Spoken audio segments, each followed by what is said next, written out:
Hello everyone, this is Rohit Ghosh. Welcome to Pathshala once again. Today's video topic is about object-oriented programming language. If you don't have any idea about programming language, you can find in my previous video, and the video link is given in the description box of this video. So let's start with the object-oriented programming language.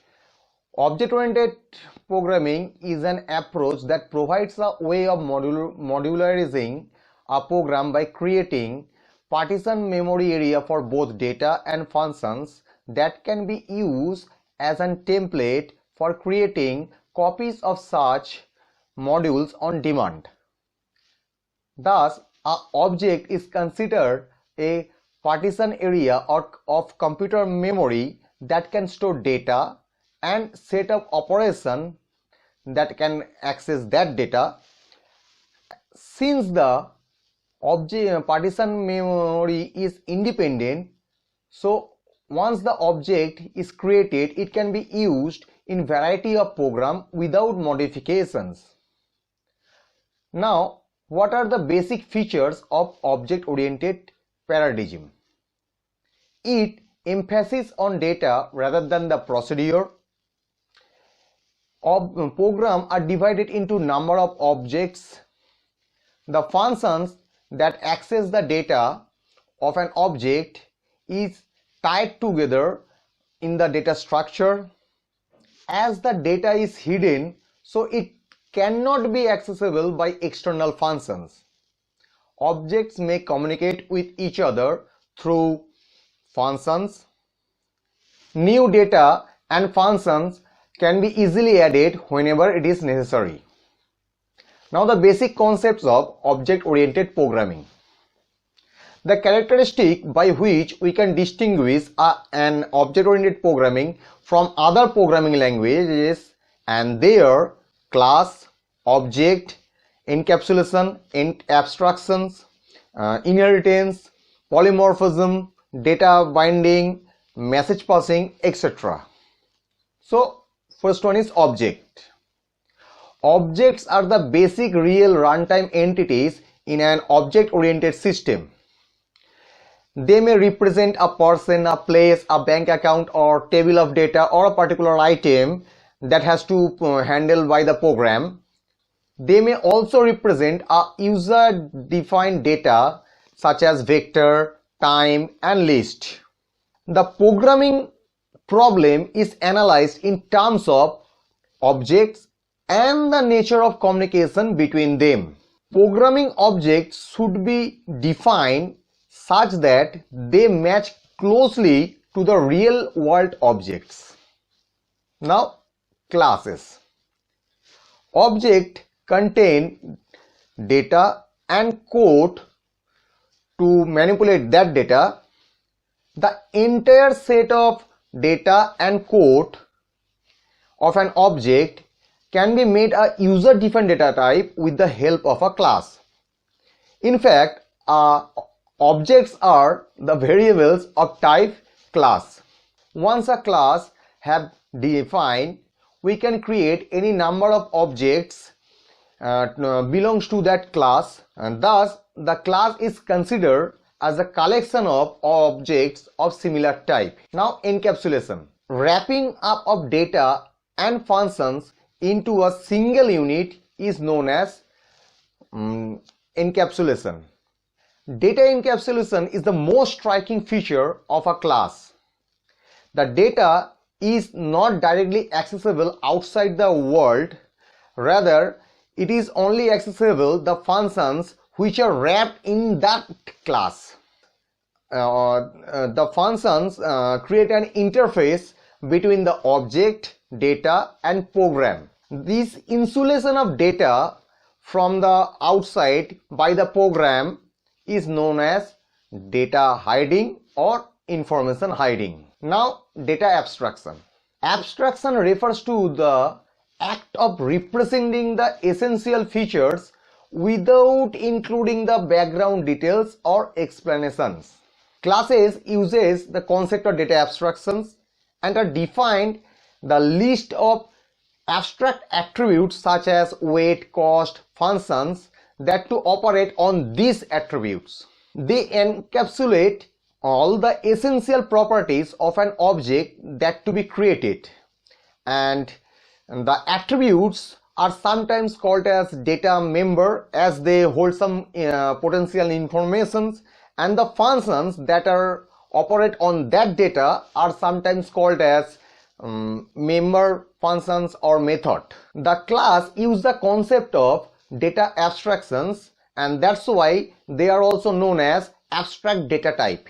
Now, inheritance. Inheritance is the process by which object of one class can acquire the property of another class. In object-oriented programming, inheritance provides an idea of reusability, and this means we can add additional feature to an existing class without modification, and this is possible by deriving a new class from an existing one, and the new class will combine all features of both the classes. The real appeal and power of inheritance mechanism is that a programmer can reuse the class that is almost but not exactly what they want.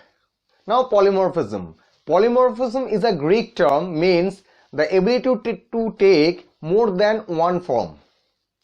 An operation may exhibit different behavior in different instances. The behavior of the operation is completely dependent upon the type of data used in the operations. Polymorphism plays an important role in allowing the object with different internal structures to share external interfaces. That means general class of operation may be accessed in the same way, even though the specific action is associated with each operation may differ. Polymorphism is extensively used to implement the inheritance.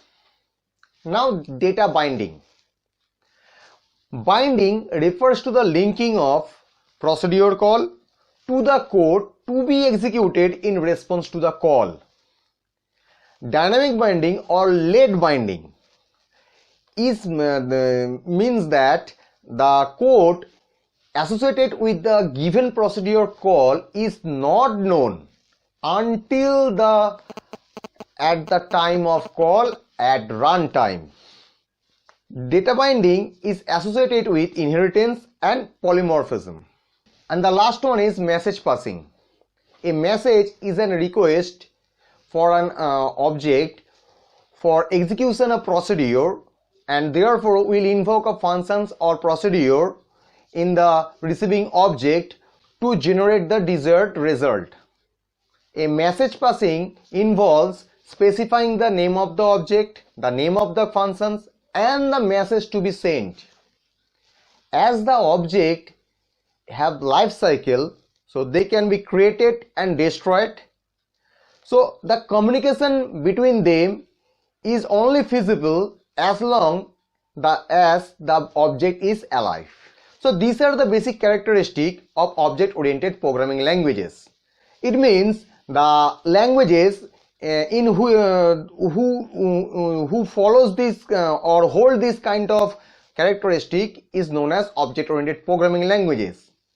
So object-oriented languages are the language that should support the several object-oriented programming concepts to claim as object-oriented, but depending upon their feature they are supported, they are classified in two types. One is object-based programming languages and another one is object-oriented programming languages. The languages that doing program with the objects are known as object-based programming language, but they did not support the feature of inheritance and dynamic binding. Ada is the typical example of this type of programming language. On the other hand, the object-oriented programming languages incorporate all the features of object-based programming language, and along with two additional features, inheritance and dynamic binding. C++, C Sharp, Java, Python are the examples of object-oriented programming languages. Now the question arises, why we use such type of object-oriented programming languages? Why not we are going for the another type of programming languages? So what kind of actually benefit we can get from whenever we are going to use the object-oriented programming languages? So the basic benefits we get from object-oriented programming languages is that such like it reduce the redundant or eliminate the redundant code by the concept of inheritance and extend the use of the existing class. The principle of data hiding helps a programmer to build a secure program which cannot be invaded by the code of other part of the program. It is possible to multiple instances may to coexist without interference. It is easy to partition the work of a project on object. Object-oriented programming can be easily upgraded from a small system to a large system. Software complexity in object-oriented programming language is very easily managed. So these are type of basic benefits we get when we are going to use object-oriented programming language. In most of the application areas, we use object-oriented programming languages, and such they are like AI and expert system, real-time system, simulations and modeling, neural network and parallel programming, computer integrated manufacturing system, computer aided manufacturing system, computer aided design system. In various fields we can use object-oriented programming languages. So these are the basic concept and uses and features of and characteristic also of object-oriented programming languages. In the next video I will come with a new topic. If this video is really helpful to you, then give a like and share with your friends. And to get the latest notification of the video, you must subscribe my channel and press on the bell icon button to all. Till then, keep watching the rest of the other videos of this channel. Bye bye and have a good day.